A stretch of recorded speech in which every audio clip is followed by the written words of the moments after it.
आप सभी को जय श्री श्याम। कैसे आप सब उम्मीद करते हैं सब अच्छे होंगे।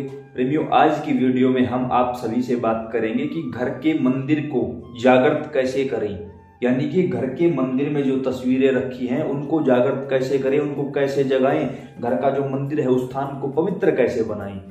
जैसा कि आप सभी किसी मंदिर में जाते हो किसी मनोकामना को लेके, तो आपकी वो मनोकामना जल्दी पूरी होती है। मंदिर में जाते हो ध्यान भी लगता है, मंदिर में जाते हो एक सुकून मिलता है। ऐसा सुकून, ऐसी सारी चीजें हमें घर पे क्यों नहीं मिलती? क्योंकि हमारे घर का जो पूजा स्थान है वो सिद्ध नहीं है, वो जागृत नहीं है। तो उस स्थान को घर पे ही सिद्ध कैसे करें अपने आप से। तो देखिए, हमने एक वीडियो बनाई है कि घर में अखंड ज्योत कैसे जलाई जाती है। एक बार तो उस वीडियो को देख लेना, उस तरीके से आपको पता चलेगा कि घर में अखंड ज्योत कैसे जलाई जाएगी, क्या क्या नियम है, क्या क्या सावधानियां हैं। तो सबसे पहले तो आप किसी भी मंदिर में जाओ, मान के चलो यहाँ बाबा श्याम और बाबा हनुमान की तस्वीर रखी हुई है, तो अब मान के चलो आप बाबा श्याम के दरबार गए खाटू, मान लेते हैं फॉर एग्जांपल, सभी जानते हैं उस धाम को। खाटू धाम जाकर आप कोई भी तस्वीर लेके आओ बाबा की, ये देखो ऐसी तस्वीर, कोई भी, वो लड्डू गोपाल की तरह नहीं लेके आनी है, जो विग्रह होता है वो नहीं लेके आनी, जो शीश होता है वो नहीं, फोटो में लेके आनी है। कहीं भी रख सको, कहीं भी टांग सको, दाएं बाएं उठाकर भी रख सकते हो। वो क्यों नहीं लेके आनी? क्योंकि उसका रंग फेड हो जाता है, कलर फेड हो जाता है। फिर मेरे पास फोन आते हैं, भाई अब इसका क्या करें? मैंने कहा क्यों, अब इसमें क्या हुआ? बाबा श्याम नहीं थे इसमें? नहीं, अभी सुंदर नहीं लगती। पता है क्यों? क्योंकि आप बाहर की सुंदरता को देख के लाए थे। अब क्या बोल लूं, कहाँ फेंक दो उसको? किसी की जो शीश लेके आते हैं, शीश अलग हो जाता है, नीचे का हिस्सा अलग, भाई अब इसका क्या करूं? भाई नहीं बताएगा, भाई क्या करूं? कोई गुरुजी, कोई पंडित जी नहीं, मैं तो बताऊंगा नहीं। बाकी आप जो अच्छा लगे वो करो, मुझे कोई फर्क भी नहीं पड़ता। तो ऐसी फोटोएं लेके आओ जिनको अगर टूट फूट जाए तो नहीं बदल सके, लेके आओ, पाप नहीं लगेगा। ऐसी फोटोएं। अब बाबा श्याम की फोटो, सालासर धाम जाते हो वहां से ले आओ, मेहंदीपुर जाते हो वहां से ले आओ, माता रानी का कोई मंदिर है जो अपने आप में सिद्ध धाम हो, मंदिर नहीं धाम। मंदिर वो होता है जहां कहीं से ज्योति लाकर या कहीं से ईंटें लाकर उस जगह का निर्माण किया जाता है। धाम वो होता है जहां कोई भी देवी देवता साक्षात प्रकट हुए होते हैं। वहां जाके बाबा श्याम, बाबा हनुमान की फोटो लो, बाबा के सामने जब जाओ, बाबा श्याम और बाबा हनुमान के सामने जब जाओ, उनको दिखाओ, हे बाबा श्याम आपकी प्रतिमा है, आप इसके अंदर विराजमान होकर घर चलिए। बाबा हनुमान आपकी प्रतिमा है, इसमें विराजमान होकर घर चलिए। ऐसा बोल के जब आप घर लाओगे तो उनके कण, उनके अंश, उनकी ऊर्जा मंदिर से ही आपके साथ घर आ जाएगी। विराजमान कर दीजिए। विराजमान, अब बाबा श्याम बैठे, बाबा हनुमान बैठे, दोनों के दो दीपक। आप जिस भी देवी देवता की पूजा अपने घर में करते हो, जिस भी देवी देवता को मानते हो, सबसे पहले तो सिर्फ उस देवता की फोटो घर के मंदिर में होनी चाहिए जिसकी आप पूजा करते हो। मान के चलिए बाबा श्याम है तो उसके साथ आपको बाबा हनुमान की पूजा कंपलसरी है। आपने देखा होगा, आप दुनिया के किसी भी मंदिर में चले जाओ, वहां आपको बाबा हनुमान अवश्य दिखाई देंगे, क्योंकि हनुमान जी महाराज एकमात्र ऐसे देव हैं जो हर देवी देवता के साथ पूजे जाते हैं। कहीं भी चले जाओ, क्यों? सुरक्षा की जिम्मेवारी बाबा हनुमान की होती है। तो ऐसे में बाबा हनुमान की पूजा करना कंपलसरी है हर एक देवी देवता के साथ। तो अगर बाबा हनुमान की भी आप पूजा करोगे तो आपको दो दीपक जलाने पड़ेंगे। दीपक इनका घी का जलेगा, याद रखना भाई, घी का दीपक जलाओ आप। मंदिर में आप चमेली के तेल का जला सकते हो, जो भी हो सकता है होता होगा। आप घर पे घी का दीपक जलाओ। घी की व्यवस्था नहीं है तो कपूर से आरती कर दीजिए, कोई बात नहीं, कोई दिक्कत, कोई परेशानी नहीं होगी। तो सबसे पहले तो आपको घर के मंदिर को जागृत करने के लिए ऐसे बाबा श्याम, बाबा हनुमान या जो भी देवी देवता को आप मानते हो उनकी तस्वीर को विराजमान करना होगा। विराजमान कर दी। अब उसके बाद आज ही तस्वीर लेके आए हो, मान के चलो आप जो भी इस वीडियो को देख रहा है आप पहले से ही पूजा करते हो, लेकिन आज एक नियम और बनाओ। आज अभी इसी समय से, जब भी आप ये वीडियो देखो ना, उसी दिन से एक नियम बनाओ। ऐसे बैठकर बाबा की ज्योत जलाकर, घर में घंटी जरूर होनी चाहिए, घंटी जब बजती है ना तब बाबा भोग स्वीकार करते हैं। अब आपको हाथ में जल लेकर संकल्प करना है, हे बाबा श्याम, हे बाबा हनुमान, मेरा नाम ये है, पिता या पति का नाम ये है, इस जगह का स्थायी निवासी हूँ, मेरा गोत्र ये है, मेरा गांव ये है, और इस समय ये देवी देवता मेरे घर में विराजमान है। नाम लेना है, माता है, बाबा है, जैसे जाहरवीर गोगा जी हैं, कोई भी माता की फोटो है, कुछ भी देवी देवता है, बाबा श्याम, बाबा हनुमान इस समय इस घर में आप विराजमान हैं। तो मैं आज से संकल्प लेता हूँ कि हर रोज शाम को आपके नाम का दीपक जलाया करूंगा। आप जिस जगह पे बैठे हो इस जगह को जागृत कर दीजिए, सिद्ध कर दीजिए। ऐसा बोल के जल नीचे की ओर छोड़ दीजिए।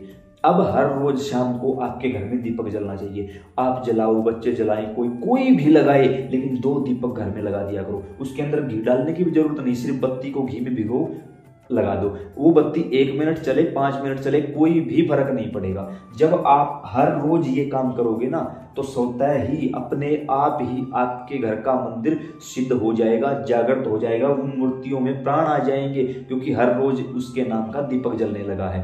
करना होगा सही समय पर, शाम को। जैसे आप अपने आसपास गांव में, शहर में, कहीं भी रहते हो, कोई मंदिर तो होगा, उस मंदिर में जिस समय आरती होती है ना, उसी समय आप घर पे आरती करने लग जाओ। बस कुछ पूछने की जरूरत नहीं है, सिर्फ शाम को करने लग जाओ, सुबह भी जरूरत नहीं है। सुबह शाम जो दोनों समय करते हैं वो तो अति उत्तम है, बहुत अच्छी बात है, लेकिन शाम को करने लग जाओ आप, अगर आपके पास ज्यादा समय नहीं है। घर में कोई भी है, उसी से बोल दो कि दीपक लगा दे।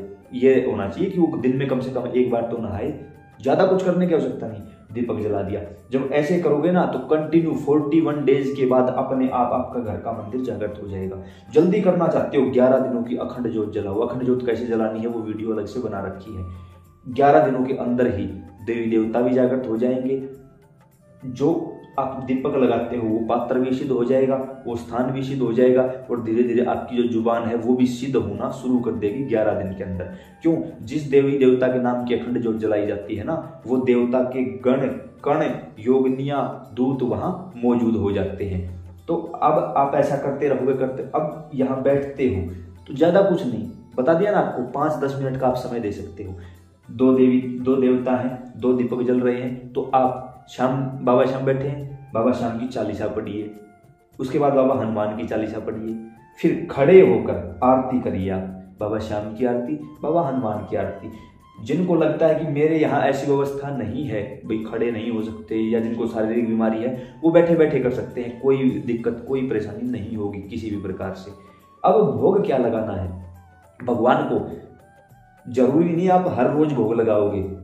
मंगलवार के दिन 2 बतासे का भोग लगा दीजिए, मंगलवार की बात है, मंगलवार के दिन, क्योंकि बाबा हनुमान विराजमान है। एकादशी के दिन कोई भी 2 फल रख दीजिए। द्वादशी के दिन उपला रख के उसके ऊपर मूंग चावलों की खिचड़ी, खीर चूरमे का या रोटियों का भोग लगा दीजिए। याद रहे, जो भोग आप लगाओगे ना, उसमें किसी भी प्रकार से प्याज और लहसुन का प्रयोग नहीं होना चाहिए। बस प्याज लहसुन से बचा के रखना। आप घर में खा सकते हो, ये नहीं, कुछ प्रेमी ये भी कहते हैं कि नहीं खा सकते हो। भाई आप अपने घर की जिस प्रकार से भी घर को चलाते हो ना, चलाते रहो, कोई परेशानी नहीं होगी, कोई प्रॉब्लम नहीं होगी। आप बस यहाँ प्याज लहसुन की जो भी चीजें हैं उनको मत लेके आओ। अब कुछ लोग क्या करते हैं, जैसे कि बाहर से मिठाइयाँ लाते हैं या कोई तोहफे में मिठाइयाँ दे जाता है, तो सबसे पहले उस मिठाई को यहाँ लेके आओ। अगर आप बाजार से बिल्कुल खुद के पैसों से खरीद के लाए हो तो भोग लगा सकते हो। कहीं उपहार में आई है या कुछ भी ऐसा हुआ है तो भोग मत लगाना, ठीक है? पता नहीं वो कहाँ से होके आया होगा, उसको यहाँ रख दो। यहाँ रखने के बाद खोल कर दिखाना, बाबा को खोल कर सामने रख दीजिए और कहिए बाबा स्वीकार करिए जो भी चीज है। उसके बाद जो आपके घर के मंदिर में जल रखा हुआ है ना, जल लेके इस उंगली में, और वो जो भी भोग आया है ना उसके ऊपर ऐसे जय श्री श्याम या फिर जय श्री हनुमान जी महाराज, या फिर कोई मंत्र जपते हो तो उस मंत्र का नाम लेके 3 बार जल का छिड़काव करो। जो भी भोग है, सामने वाले ने कितनी बड़ी क्रिया करके आपके घर में भेजा हो, वो क्रिया नष्ट हो जाएगी। आपके घर का मंदिर उस क्रिया को नष्ट कर देगा। कोई भी कितनी भी बुरी शक्ति उन चीजों के साथ क्यों ना आई हो, आपको स्पर्श नहीं कर सकती, आपको छू नहीं सकती। तो हुई ना इस चीज की भी सिद्धि आपके पास। किसी को वैसे भी कोई परेशानी हो जाती है, घर के मंदिर में बैठकर जो भी मंत्र जाप करते हो या कोई चालीसा या कोई पाठ सिद्ध किया हुआ है उसका 11 बार उच्चारण करो। 11 हनुमान चालीसा है तो 11 बार हनुमान चालीसा पढ़ो। एक बार पढ़ते ही फूंक मारो, दूसरी बार पढ़ते ही फूंक मारो, और फिर यहाँ जल का छिड़काव करो और कहो बाबा श्याम, बाबा हनुमान, इस जल को अभिमंत्रित कर दीजिए। उसके अंदर या तो या ये परेशानी है, या उसको ये बीमारी है, या उसको या ये रोग लगा हुआ है, उसको पिलाओ। 11 दिन करके देखो, हर चीज का समाधान है भाई। आप करके तो देखो, आपके घर का मंदिर आपको हर चीज का समाधान देगा। आप लोग करते नहीं हो तो फिर इसमें किसी और का क्या दोष है? कुछ प्रेमियों ने कहा कि आपके साथ जुड़ना है, नीचे डिस्क्रिप्शन में व्हाट्सएप का लिंक दिया है भाई, आप जुड़ सकते हो। श्री श्याम शारदवा धाम, आप शुक्ल पक्ष की एकादशी द्वादशी को आते हो तो ही हम आपसे मिलेंगे। वो भी कोई पूछा लेने के लिए मत आना, मैं कोई पूछा नहीं देता भाई किसी को। कोई भी आप जो इस वीडियो को देख रहे हो, मैं पूछा नहीं देता। हाँ, आपका कोई सवाल है, आप सवाल पूछिए, जवाब दिया जाएगा, पूछा नहीं दी जाएगी भाई। ये मैं पहले से ही बोल रहा हूँ आपको। कुछ प्रेम, जैसे आप फेसबुक पे देख रहे हो, यूट्यूब पे देख रहे हो, आपके अपना परिवार है भाई, जुड़े रहिए इस परिवार के साथ। अब आपको लगे कि ये वीडियो यूजफुल है, काम की है, आपका घर परिवार होगा, कुटुंब होगा, रिश्तेदार होंगे, क्लोज फ्रेंड्स होंगे, उनके पास भेज नहीं सकते इस वीडियो को। क्यों भेजोगे आप? आपको क्या पड़ी है? बस अपना काम बनता, भाड़ में जाए जनता। लेकिन कहीं से तो ये वीडियो आपके पास भी आई होगी। अगर बाबा श्याम बाबा हनुमान को अपना मानते हो तो इस वीडियो को शेयर करो, फेसबुक पर, व्हाट्सएप पर, जहां भी कर सकते हो। और बाबा को नहीं मानते अपना, फिर मत करना भाई। जय श्री श्याम।